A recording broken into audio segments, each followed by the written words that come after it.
That's a nice one. Don't horse, don't horse. Come on. That's a giant. Y'all look at that fish. That's a 4.5 pound fish right there, boys. My son stole one from me. Let's get him in the live well. Come on.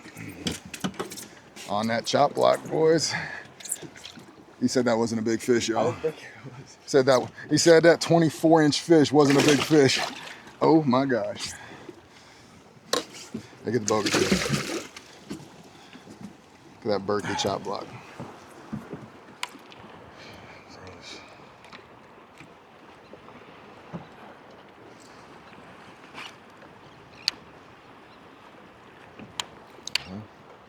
That looks good in this one.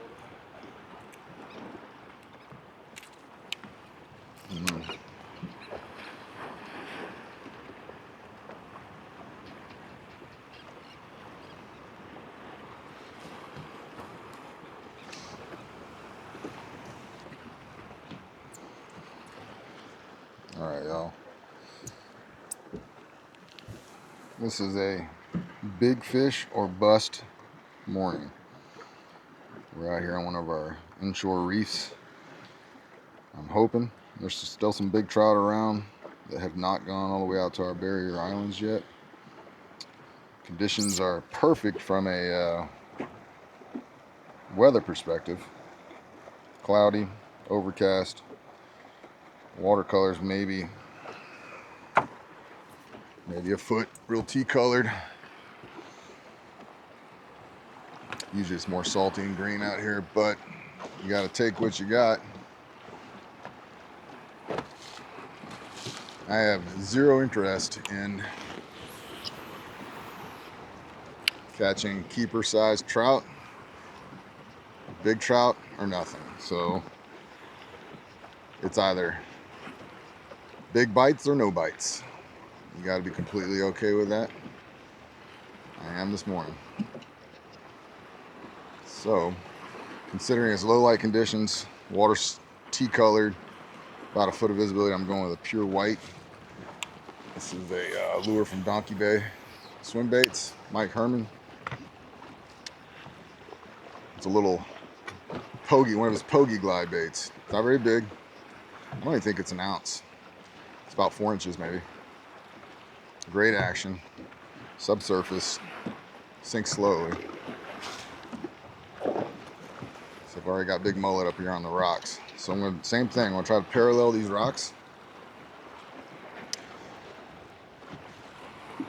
Trying to keep that lure in the strike zone. The strike zone right now that I'm going to try to figure out if they're in is up on these rocks, anywhere from a foot to 3 feet of water. Now I'm actually sitting in 8 feet out here, but there's a big slope to these rocks, like I've mentioned before. An incoming tide, so the tide is coming towards me through the rocks. There's fish. Nice trout. Oh shit. Oh gosh. Just missed my trolling motor. Yeah, I'm gonna need a net. Oh, he's over here. Yeah, he's coming back. That's not a giant, I don't think, but he smoked it. It's a nice trout. Wait, not yet. Holy smokes. He about abused me. I don't know how he missed the trolling motor. That fish ran right under the boat. Not yet. Oh, go. It's good fish. Donkey Bay, baby. Look at that fish. It's a heavy hitter.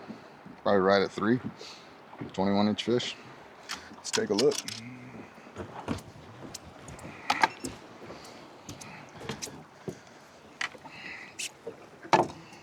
Might be in business, y'all.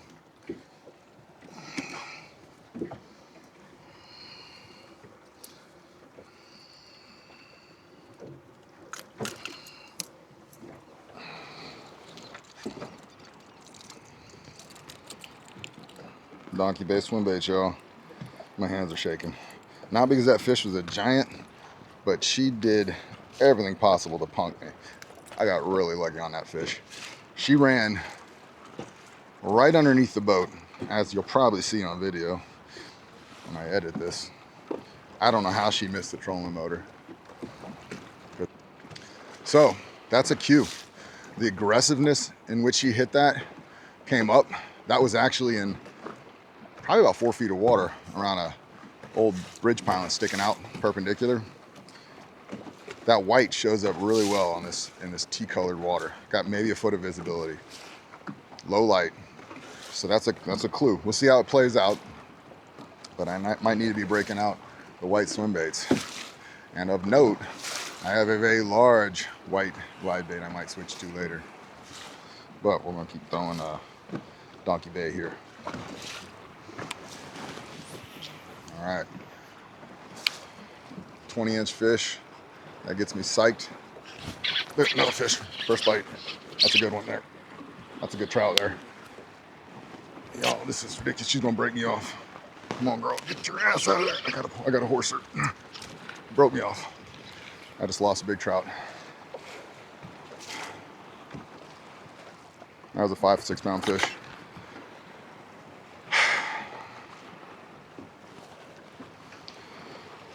It's first fish, it's broke me off. I caught her behind that piling right there. I just couldn't control her. That hurts. That hurts.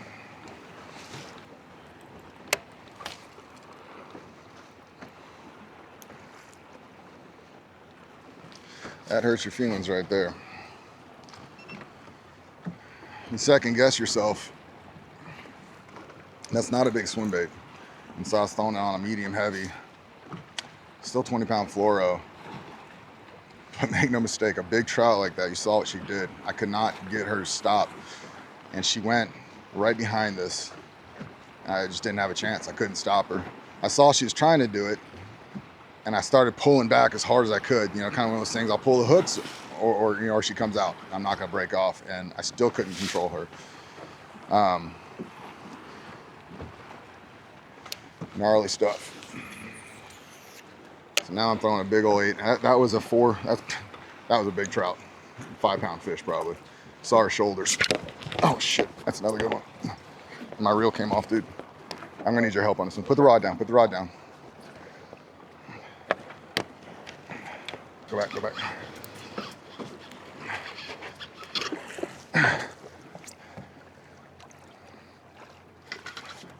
All right, so I got her now.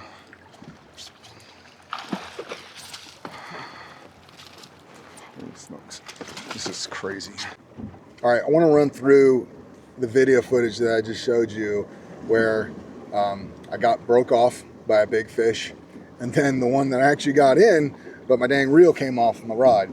And so, again, this is not a specific detail. I mean, it's a specific detail that I ignored that cost me. Murphy's Law sure enough popped up, and I knew better. So the first one, where the reel comes off, this is a Dobbins Fury Series swim bait rod that I've recently purchased. Great rod for throwing bigger baits like 8-inch Trout, chop blocks, Berkeley chop blocks, and other big swim baits that are up to 2 ounces and more. And so I have this paired with a 300 size Dio Alexa big swim bait reel. Well, the other day, first time throwing it, I had to cinch this down. I cinched this down really well. I was throwing it, blah, blah, blah. And we got into some rocky water from point A to point B. And when I went to pick it up, my reel came off the rod. And so I just realized I needed to cinch that down really well. Well, on the way home from, in this case, Barrier Islands, and then coming back out this spot today, no trips in between, that reel got loose again. And so I cast this out, get bit, and then as you'll see, the reel comes off the rod. And my son's in there trying to help me keep it on so we can get this fish in. It was not enjoyable, and it's not how you want to fight a fish. Point being, if I just handled it, I had 2 days, I was working, but I had the evenings to actually cinch that down, fix it, I wouldn't have been in that situation. I got really fortunate to get that fish in. So point being, you never know when that fish of a lifetime or a big fish that you certainly don't want to have your reel come off your rod. And we do that all the time as fishermen. So that's the lesson. Take care of business after it happens. Fix it. Don't let it go, because you'll forget about it like I did and get back out there and have it happen. And then last but not least, I got punked by the big fish of the day. Again, 5-6 pound fish. Got a couple good looks at her because she was wallowing around up near these rocks. And we've caught some 5-6 pound fish in the past 3-4 months. I'm very familiar with what that looks like. It was a heartbreaker. I was picking up a Donkey Bay swim bait. It's just, I think it's 3/4 to an ounce. It's smaller, 3.5, 4-inch little mini glide bait. And when I put that on last night, I have a medium SLX bait cast. And actually SLX is upgrade. I mean, typically they run a size higher, so it's more like a medium heavy in other brands. I have my 40 pound braid, 20 pound fluoro, so plenty of good strength line. And what I didn't take into account, it casted the bait well, it handled it well, everything was well, the hook set, all that stuff.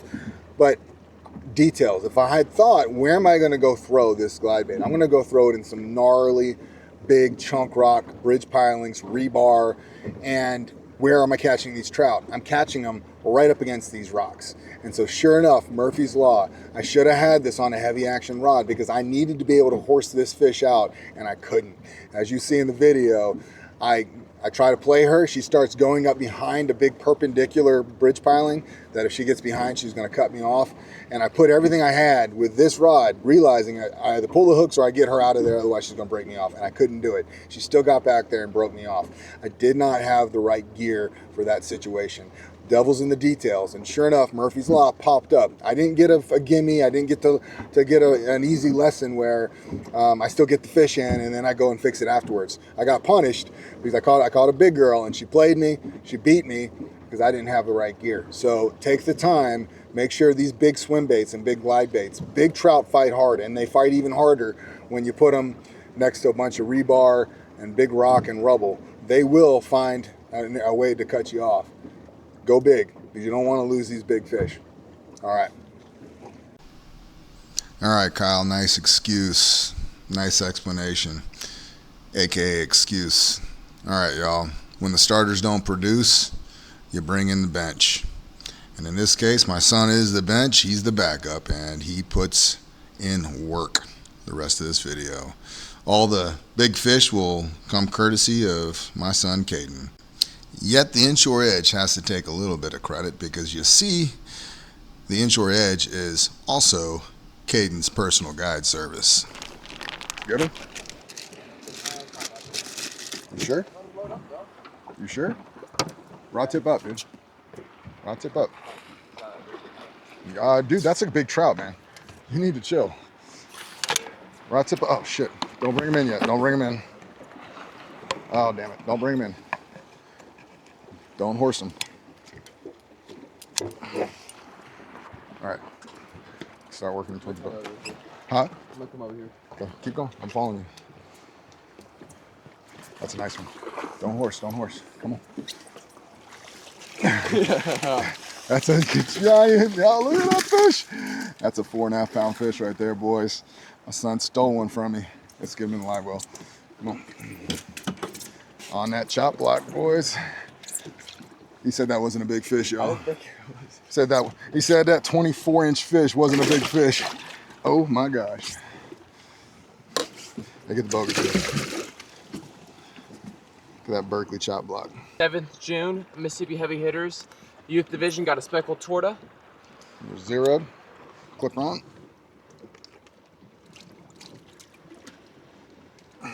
Not in. Come on. Clip off. Fish is out of the water. 4.11, dude. Good job, bro. Oh. Clipper.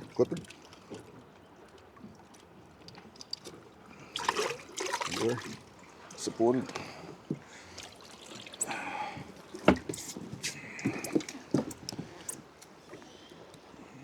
Bye-bye, girl. There you go.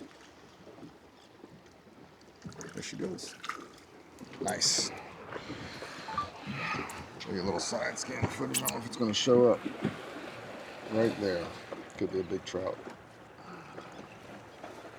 Just a longer streak by itself. That's what a big trout look like.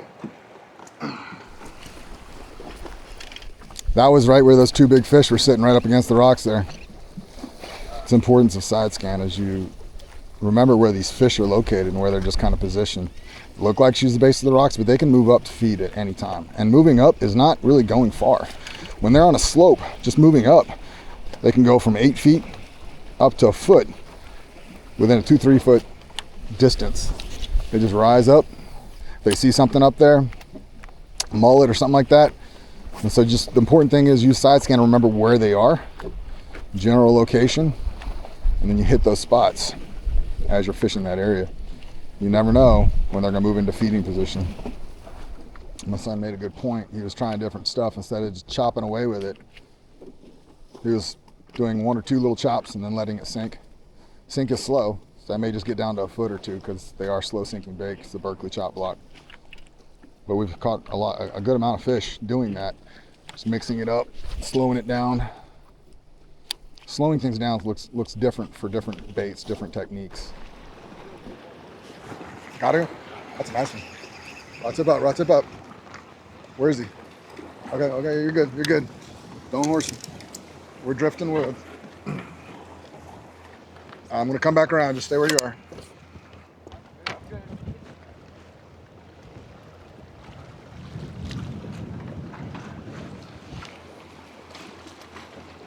I don't know how well it's doing. I don't know either. I'm gonna bring her in. Okay. Don't get around the track. Come on. Go. If she wants to go around, let her go. Yeah.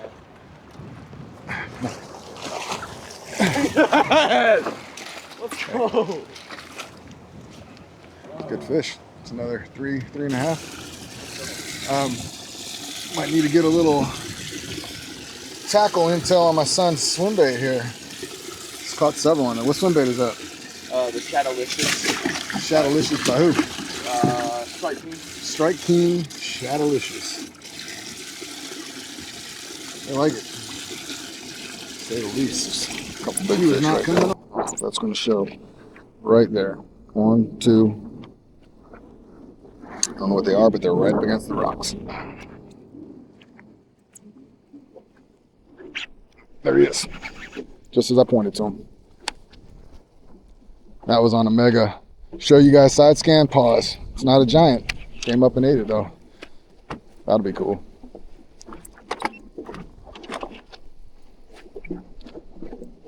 Technique's easy on that one, y'all. Get a chest cam with an action cam. Kneel down to show everybody where the fish are. And as you're doing that, your lure will sink to the appropriate depth in which you will get bit. You got those 4 steps? It's super easy. That's all you got to do. Smallest fish of the day. 16, 17 inches.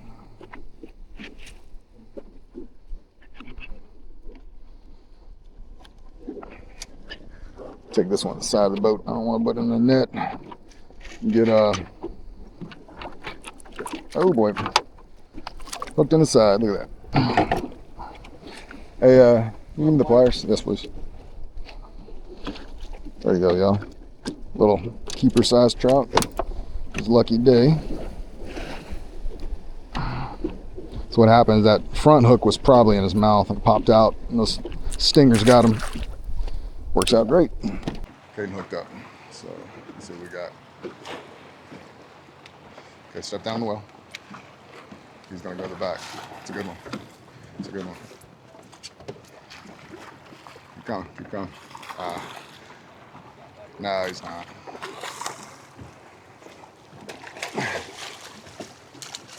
Might be a heavy hitter. Just close. So 21.5, she's fat, so she's probably gonna be a heavy hitter, dude. Yeah, she is. Nice. All right, man. Let's get these fish weighed. I'm gonna move them all back. Just put her in the net in the live well. That's 4 hookups, 3 fish in the boat, all over 20. 1 giant lost. What a bite. Good one? Not that big. Not so big, baby. Here, I'll get the net for you. Yeah, I'm maybe. Okay. Went right by there with an S-wave. You shouldn't want. Look at the heat. Do it. That's probably another. It's gonna be a little shy. She's maybe 3. Felt the tick, tick, Put her tick in off the level. rocks. Put her in level. Tick, tick, tick. Boom. Look at that, y'all. Right down the hatch. Oh yeah. She wanted that mullet. Look at that. You think she wanted it, yo? God.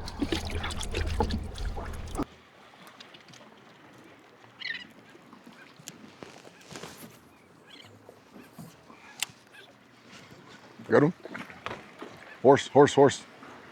Horse, horse, horse, horse, horse. Pull, pull, pull, pull, pull. Okay, you're good, good. Chill, chill, chill, chill, chill, chill, chill. Chill. You got him. Yeah, you got him. Okay. Rod tip right, dude. He's trying to go back to those rocks. There you go. Rod tip right. Don't let him back in those rocks.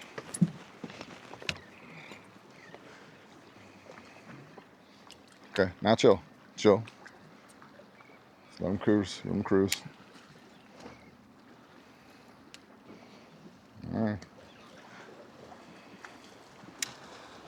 Ah, you got him side hooked. Oh, dang it. Just bring him up. Start not into the boat, kid. Still a good fish. It's heavy hitter, probably. You're right at 3. Yeah. Go and put him in the live well and work on him.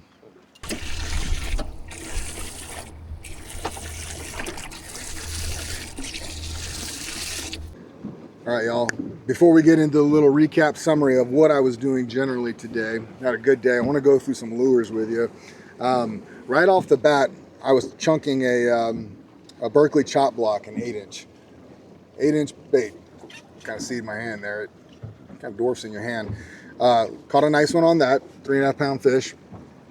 And let's see what else. Caught a smaller one on the 6-inch Berkeley chop block. There you go. Also, you'll see, as you saw in the video, I talk about it, Donkey Bay Swimbaits. Gentleman who makes handcrafts custom glide baits, essentially, and jointed glide baits. Really nice. He's got all kinds of different body styles. And this one is one of his Pogey styles, so it's like basically designed to look like a Pogey. I no longer have the bait that you'll see in the beginning of the video. I had a little, he calls them spring Pogies. A little bit smaller in this. I think it might be a 4-inch bait, I'm not really positive. Just under an ounce. It's one of the smaller baits he makes. Little white glide bait, little chopping glide bait. Well, they were crushing that. I caught a 20-inch off that, and then I hooked up with that 5-6 pound fish, and that abused me. I'm going to go and put it in there. As embarrassing as it was, lost that bait. But who knows how the day would have turned out for me if I had been able to get that fish and keep throwing that bait. But I wanted to show you this because that's very similar. This is a little bit more of a pale, kind of yellowish color versus the white that I was throwing. We really needed that white this morning with kind of murky water and low light conditions that really showed well. Donkey Bay Swimbaits. Fantastic glide baits. They get bit. You'll see on his Instagram that I'll link and his Facebook page I'll link. There's tons of buyers of his that post up all the bass and the trout and all that stuff that they catch. Great for freshwater and saltwater. Good product. And last but not least, my son, we don't even know. We think it's by Strike King. We're going to do a little research and I'll post it up on here so you'll have already seen somewhere up in here. I'll post what it is. But anyhow, this case is not so much the name of this bait. I think it's by Strike King, Pro Shad or something like that. It's probably a 6-inch bait, smaller profile, but it's the action. I actually doubted it. He wanted to throw it. He's thrown it on a wide gap also. This thing, it's one of these hollow body swim baits. They've caught a lot of bass over the past 15, 20 years. Not me, but just in bass fishing. It has a weird wobbly action. When you reel it, it literally almost turns up or right side up. Super big wobble.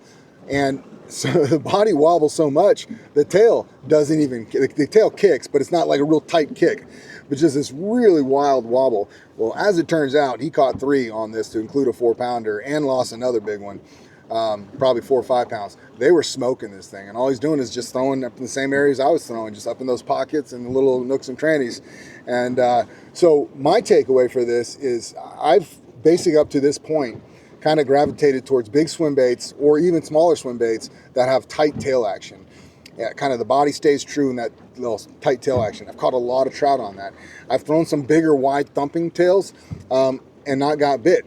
Well, that's kind of why I poo-pooed on this at first. I'm like, oh, that wobbly action, the trout aren't going to like it, but they like it. So I'm going to start looking, and we'll have that conversation when I find it on future reels and clips and things like that. A swim bait that actually has a big body wobble, shimmy. Little point, little trick that I just learned and pass it on to you. Feel free to comment if you know of any big swim baits different brands that do that big wobble. All right, on to the summary. Hey y'all, as always, do a little summary recap of our day. We're about 4-hour trip, we're calling it quits. We started out at first light. This is one of our inshore reefs, big long, almost a mile long reef, typically 6 to 8 feet of water, a bunch of bridge pilings and all kinds of rubble piled up. And so our goal today, we fished this reef, and you've seen it in my other videos. We've caught, you know, keeper fish off of this. We've done a little bit of everything. But today was big trout. That was what we wanted. We had cloudy conditions. We had an incoming tide. We just wanted to catch some big trout. And so the approach we took, as you'll see, is basically as much as we could paralleling this rock structure. We had a lot of waves and wind, so it's hard to get close without getting too dangerous. But basically flipping big glide baits and big swim baits up in these rocks, and it produced. I think we had somewhere around 9. I don't know. My son's got 3 trout over 20 inches, 23, 20, or 2 22s and a 21. I caught one over 20, 2 over 20. We both lost a big one. I lost one that broke me off somewhere in the 5-pound range, and my son lost another one that was at least 4 to 5. So we got, I think, 7 out of 9 to the boat. Lost a couple heartbreakers, but a very successful day. These big trout were feeding, and it just, big trout fishing, and what I've learned is, you know, it's a good day even if you get one bite, if you get one big one to the boat. And then you get days where they're just being very aggressive and they're feeding, and you can catch pretty good numbers too. I mean, that's not your typical total you would think, you know, 9, 8, 9, whatever fish over 20 inches, but it was pretty wild in a short amount of time. And so, like I said, it was almost, in a way, almost like bass fishing.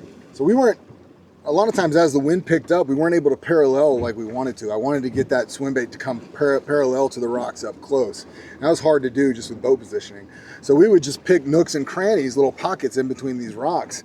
And these trout, as it turns out, these big trout were up in 1 foot or 2 foot of water in these little nooks and crannies, little pockets, sitting there waiting to eat like a big mullet. And as once you got bit and you realized where that fish was sitting, it was pretty wild. And almost like bass fishing down at a wooded shoreline, hitting little pockets and laydowns and things like that. In hindsight, we were kind of chuckling about that. But again, it's adding to what we're learning about big trout and what they're willing to do. On side scan the whole time, we utilized side scan to kind of figure out where we'd see some of these trout up close on the rocks. We would remember where that is. Even if they looked like they were down on the bottom at the base of the rocks, they would move up for feeding periods. And so can't really tell on side scan if they move up or not because they get lost in the rocks, but that's why you keep casting to that area. Saw lots of fish out a ways. Those are distractors on a day like today. We're not looking to catch keeper fish, so we were actually staying up close. So anyhow, it's a great video. Hope you enjoy it. Going with a chest cam for the first time today. Hope you enjoy that too. We'll see how the editing goes with it. Kind of talking in hindsight, I guess you would have seen it already by the time you see this, and yay or nay, feel free to put it in the comments whether you like it or not.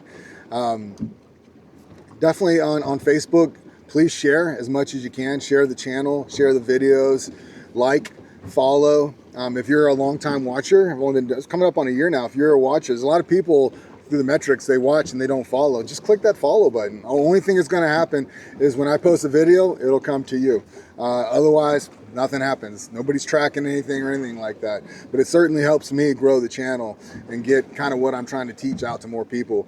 And on my YouTube, on the Inshore Edge YouTube channel, please hop over there and subscribe. The only thing that'll happen is it'll give you a little alarm bell whenever I post a new video. So it's a nice little, makes it easy for you so you don't have to keep going to the channel to look to see if something's new. It'll let you know. In any case, we appreciate you watching. Happy for another video, another big trout video. I promise we'll get into some more stuff, flounder and sheep's head coming in through the summer, and start kind of branching out like I grew up doing, fishing for a little bit of everything. But it's hard to get away from these bigger trout, especially when you're learning and growing. So, all right, well, appreciate y'all. Take care.